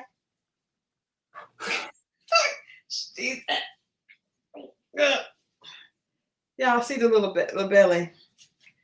She got a little belly. A little belly. Say hi, Sugar Pie. All right. So yeah, I think it just depends. But I think Joda, if you had said, you know, I can't deal with smoke, then he would have had an opportunity to say yay or nay. What did he say when you told him? When you told him that, what did he say? Great question. A lot of times, guys deliver the news after the sex. No, that is the opposite of what we want to do. We don't want to have the sex until we have made sure that we're compatible. If it's done right, they usually can flip them and convince them to stick them. I'm just saying. You'd be like, put something on and be like, I don't really like smoking. And he'll be like, okay. But then he'll lie to you because whatever they say afterwards is just based on the fact that they got what they wanted. That's not good stuff. Well, lie. That's kind of true. I know. We know, Mo. We know. Yeah, but I think that's what we wanted to talk about tonight. It's just like the when do you cut people off? I think sometimes we can be too quick. But see, I thought we were going to talk about like in a when do you say enough? Like, when do you stop? That's what I thought we was going to talk about too. Well, let's talk about it. We still got 30 minutes. In a relationship, let's say you're 3-4 years in, and let's say the last 2 have been miserable. Arguing, fighting, you look in the mirror, you don't even recognize yourself. You pull up to the crib, you see their car in the driveway, you like this. You sit in the driveway for another 20 minutes to get yourself together. You walk through the threshold of your door and you just feel this energy. Is that enough for you to say, yo, I mean, some people's tolerance level is different. When you're that sounds like you've been there before. Oh, I've been, there's somebody dealing with it right now. Yeah, no, I'm just, that's true. But this is my question. And I think we talked about this when we first talked about having this topic. You know, the only way to get to a successful marriage is to stay, right? So whether it's successful or not, all it is, a successful marriage is a marriage in which people stayed even when things got rough. Right. So I remember having a conversation with my ex-mother-in-law, and she was married to her husband for probably like almost 60 years. And she said that out of that 30 years, there were probably 10 bad years, but 20 good years. And I remember thinking 10 bad years is a long time. But in comparison to 30 years and 10 out of 30, it's a third. It's 33 and a third percent, but it's still more good than bad, right? 10 years straight. I don't know if it was straight. This was a conversation we had a long time ago, but I think even Michelle Obama said that. And I remember that Michelle Obama said they were like she had 5 bad years. And a lot of people said that they thought that meant that their marriage was bad. And I was like, you don't have straight positive years in any relationship. Every relationship has some ups and downs. Hold on, Joda has an update for us. She said, he said he understood because it was an issue in his last relationship. He's still smoking now. He can't stop. I don't have time to wait for you to choose your health 10 years later. I respect that. I respect that. If he didn't want to stop, then then that's on him. And you don't want to be with somebody that's going to be needing the little thing, the little that's rough. That's rough. Michelle. Okay, so Michelle Obama said she didn't like her husband for 10 years. 10 years is a long time. 10 years feels like a prison sentence. But if you want a relationship, you can stop and get out of it and then get back in one. You're still going to have bad years. We've been friends for over 20, damn near 25 years. We've had probably we've had a couple of years where we didn't speak. Right. You know what I mean? So there were bad years in that, but overall much more good than bad. All my girlfriends, there have been ups and downs, but not ever. The ones that are still around, there were more positive than bad. But when do you say enough? Okay, not all relationships that last a long time doesn't mean that they were healthy or good for you or whatever. So, okay, you stick, you fight through. But when do you say, okay, enough is enough? Yeah, at what? Because I know people that stayed until the kids got out the house and then they separated. I know that too. I know a lot of people that do. I have a friend that did that. And I just feel like he lost so much of his life. And I wish he would have done it before. But I also think my mom told me something a long time ago, that as long as a person is willing to work, as long as both people are working, then it's worth it. At the point where one person has stopped working on it, you cannot work on a marriage by yourself. You cannot work on a relationship by yourself. Even with a friendship, if one person is not willing to work, you kind of have to let it go. So I would think at the point that you're coming in, you see your house is miserable to you, you don't want to come in, and that person does not care how you feel, and they're not willing to work on it. They're just like, it's fine for me, F you, then that's when you need to leave. If you're outside contemplating coming in and they're inside like this, I hate that this is like this, I don't want this to be like this, I wish we could fix it, then I think there's still there's still room to grow and room to change. Because one thing people don't understand is there's no such thing as a happy relationship all the time. There are going to be ups and downs, days where that person just gets on your nerves, days where you can't stand the sight of them, but that's going to happen all the time. Right. With anybody. So if you get out of one, you will end up in another situation facing the same thing. You should just be single. If you don't want to deal with anything that's difficult, just stay single. So both parties, right? Which I totally agree. But then sometimes you don't know the person is over it, and they through the motions. So I just wanted to talk to people I don't know, people's threshold and what they could deal with is think the person is going to come around, and they might all kind of stuff. Yeah. And here it is, you wake up and you're 40, 50, whatever, and then you're starting your life all over when you could have got out. You saw the writing on the wall, but and you were like, well, they'll come around. Kids get out the house, and it almost feels like, well, listen, I don't have no more use. Now they want to pull the trigger. But now you've given up a lot of your good years. Like a lot of your happiness is gone. You're starting over. I mean, it just depends, because in my situation, I have a friend that did that, but he felt like he did the right thing for his daughter. Somebody else may feel like they wasted their life. I know a couple that she knew she was going to divorce her husband 5 years into their marriage. They were married for 30 years, and she was planning to leave him as soon as the children were grown. And she did exactly that. As they had 4 kids, as soon as the last one went to college, she divorced him and left. And he was blindsided because he thought she was not serious. So they're just going through the motions? She was, and she told me she told me that she was still being intimate with him and everything, because she was like, well, I still needed it. I was like, but see, that's a different type of mindset. I couldn't do that. I can't fake it like that. Come on, man. I don't think you hold, because not only you're holding up someone else's life, you're holding up your own life. You're holding up, but it was important for her to provide a stable home for her children. And I do respect that, because I do know from having children that did go through a divorce, that's very difficult on children.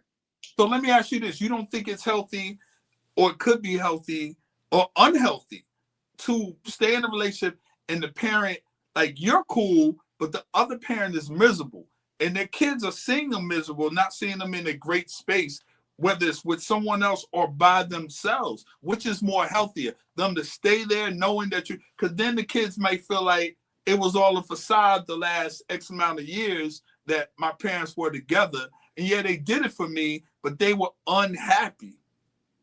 I honestly, and this is just my perspective, I grew up in a family without my father.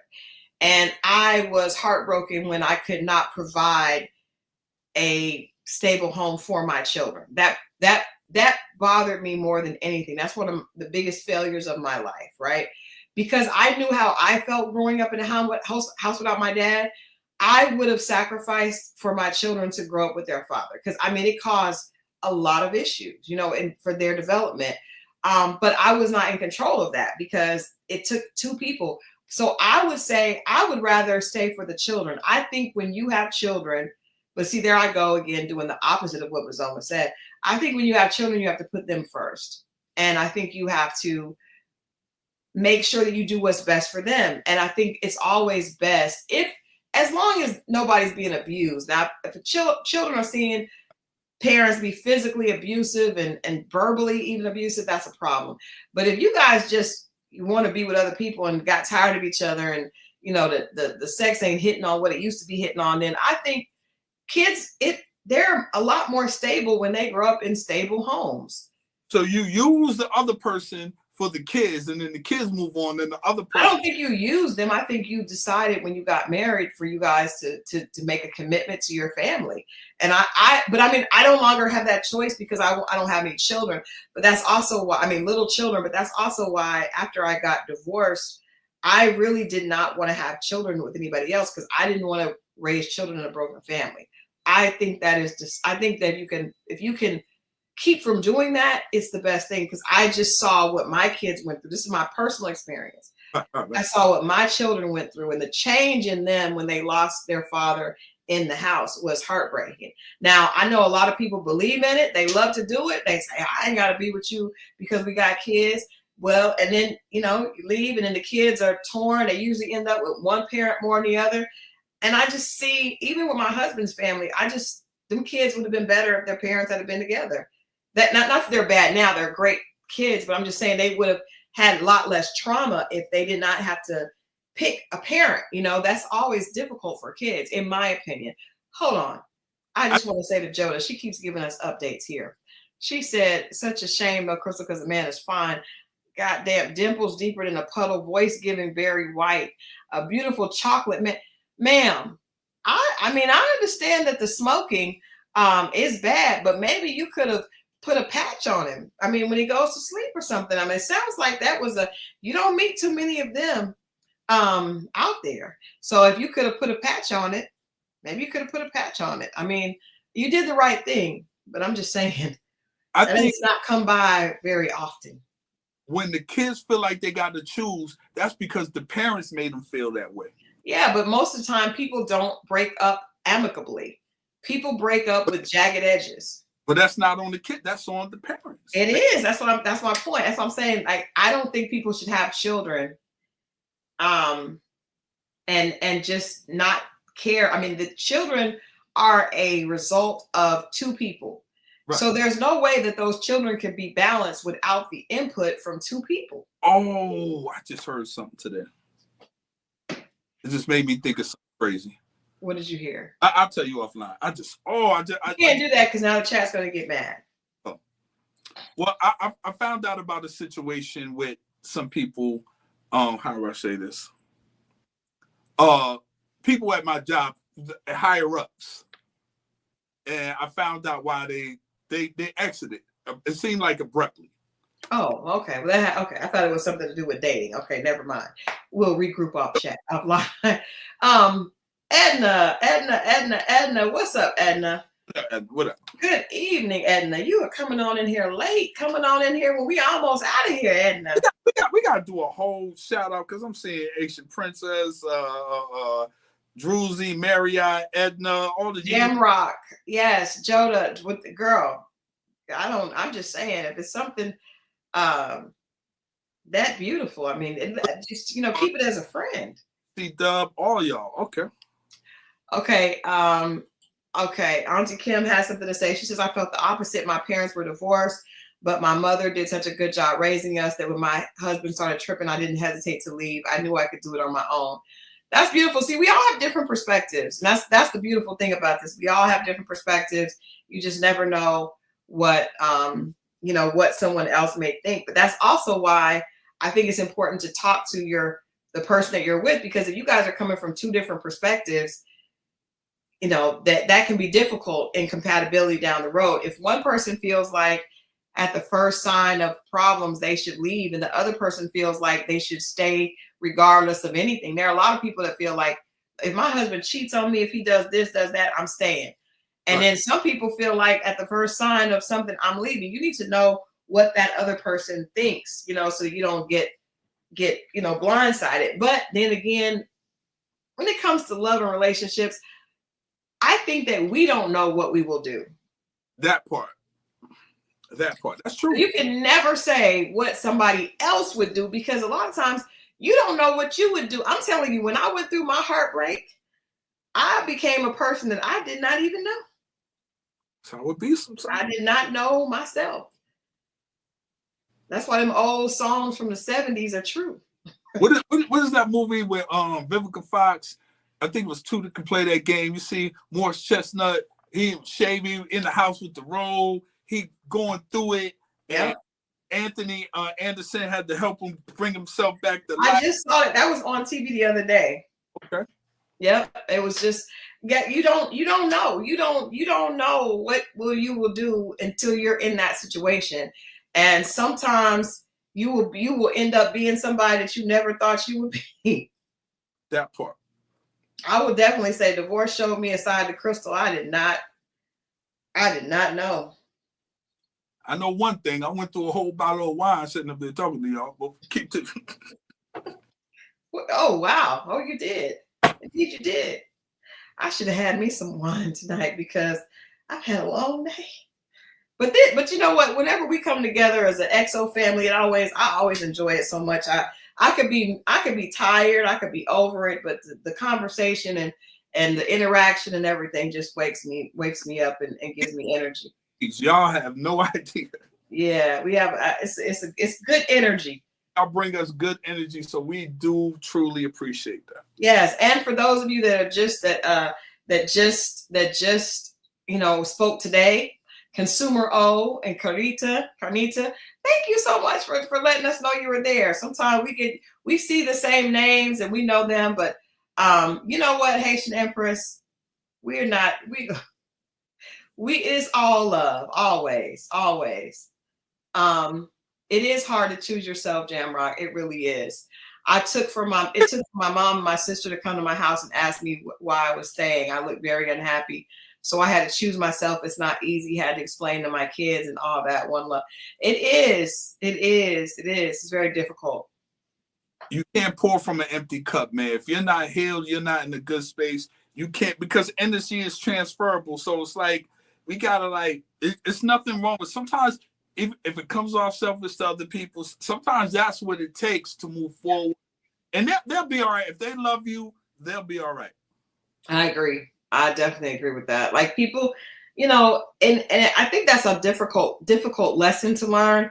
But I think the more we do it early on, the less you have to do it later. So I referenced that relationship where I stayed in that situation with the guy that had a stroke, but I got out of that relationship within a year, right? So thank God I had enough strength and you know, mental like to stay true to myself. And I was like, I'm not happy here. This is miserable. But if I had stayed in it, you know, I could have stayed in it and been miserable and allowed him to, you know, run over me and just make me miserable. But it's like, I was happy. My life was happy. Why would I bring somebody into my life that made me miserable? And I don't think anything is worth that. And if somebody is in my life, and you could tell, it is not hard to tell if somebody is willing to work on the relationship and really is genuinely putting in effort. If they're not, then you have to move around, because life is not promised to any of us. Life is not promised. They're going to come to you, or we come to each other, even if they don't have the answers. They're going to come, or you guys come together on some, let's figure it out. You might not have the answers, but we're trying. So let's figure it out. And then have to build from there. But if nobody's saying nothing and this person's miserable and that person, nothing gets solved when people are apart. Yeah. And being solved might have to be the end of it, or the start to repairing it. But we have to start somewhere. And the best place to start is let's figure it out. Yeah. Haitian Empress says, I don't think Christal and Moe read the chat from last Friday, and we did. We were close to a mutiny. This is how important our XO family time has become to some of us. Yes, I drag all the time, but love it here. Thank you, Haitian Empress. It took all of that for you to give us the good love. But no, we read, we saw you guys' comments.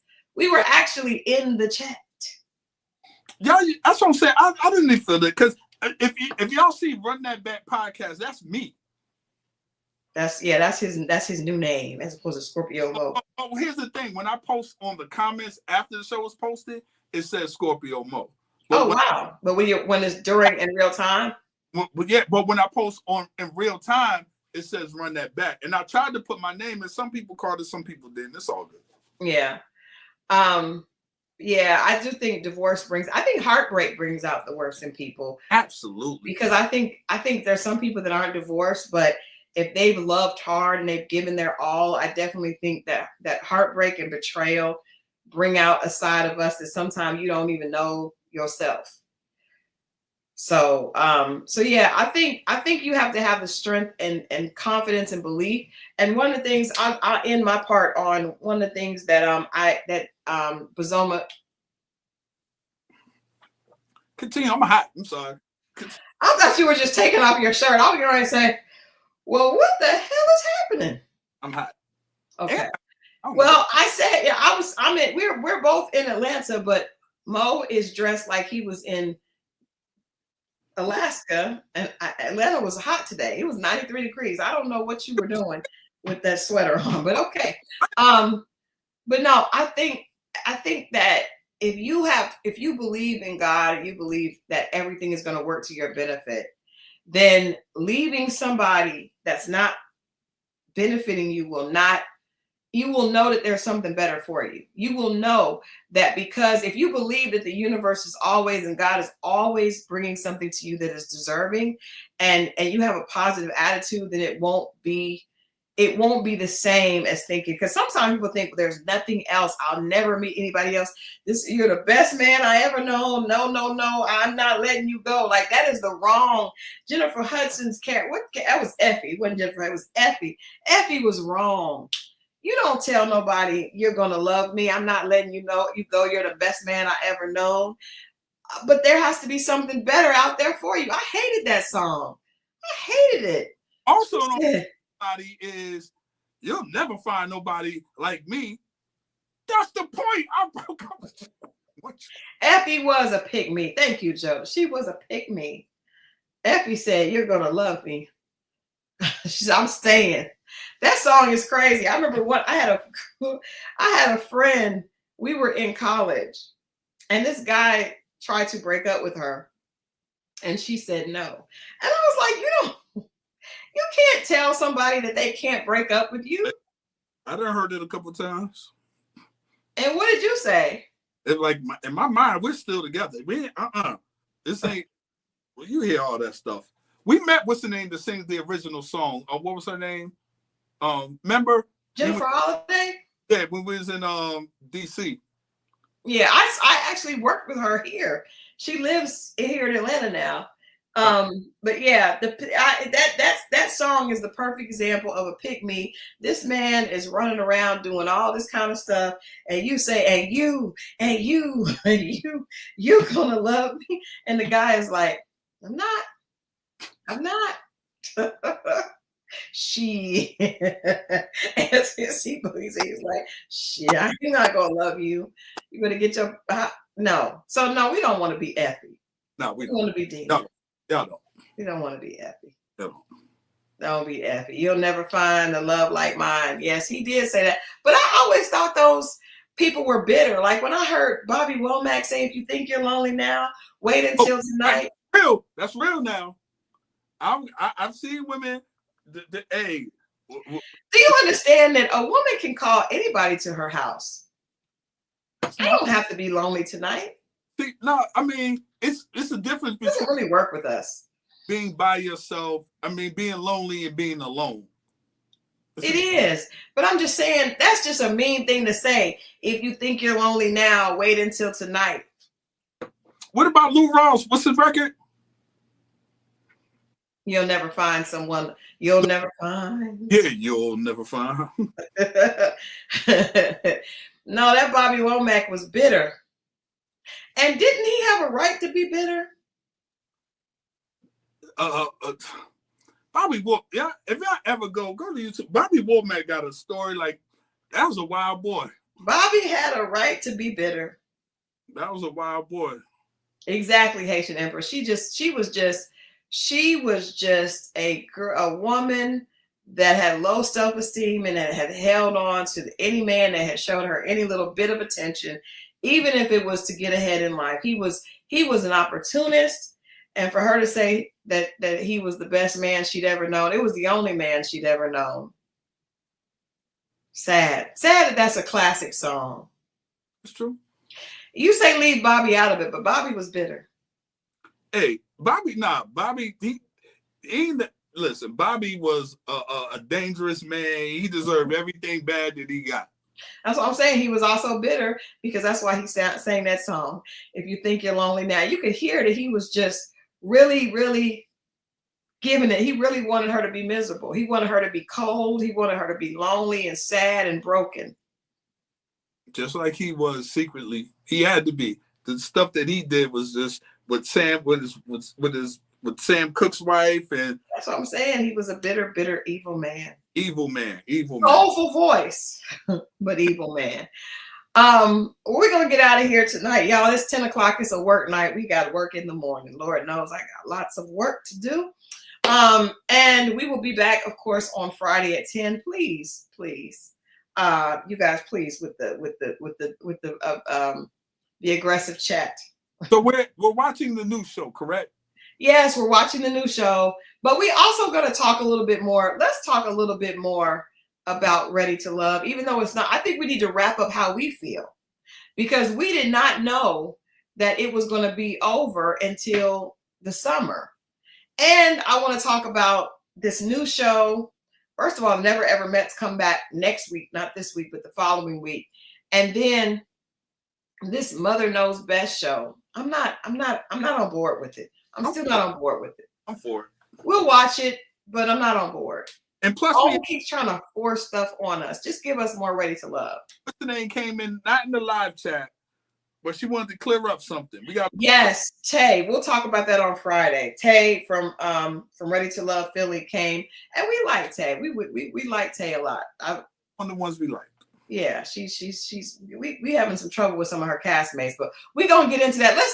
We're gonna dissect the whole season on Friday. Let's pick it apart, the whole first half of Ready to Love, and then we'll get ready to get into Mother Knows Best and the Never Ever Mets. There you go.